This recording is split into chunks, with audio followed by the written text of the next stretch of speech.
পুণ্যার্থীগণ, আপনারা এখন যে ছবিটি এবং সুন্দর সাজগোজ গোল্ডেন কালারের সুন্দর কবিনটি দেখতে পাচ্ছেন, এখানে রাখা হয়েছে পরম পূজ্য অরহত প্রামঙ্গলদেব মণি বান্দের পবিত্র দেহধাতুকে। তিনি ৬৬ বছর আগে থাইল্যান্ডে পরিনির্বাণ লাভ করেছিলেন।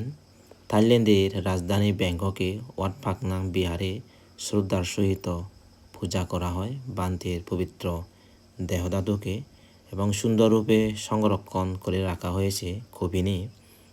পূজনীয় বান্তে জন্মগ্রহণ করেন ১৮৮৪ সালে এবং পরিনির্বাণ লাভ করেছিলেন ১৯৫৯ ইংরেজি। ইনি হচ্ছেন ধাম্মাকায়া প্রধান ধর্মগুরু। থাইল্যান্ডের প্রতিদিন হাজারো পুণ্যার্থী ব্যাংককে এই পূজনীয় বান্তিকে পূজা করতে আসেন।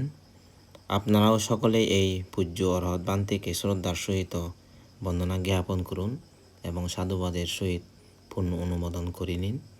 জগতের সকল প্রাণী সুখী হোক। নমো বুদ্ধায়।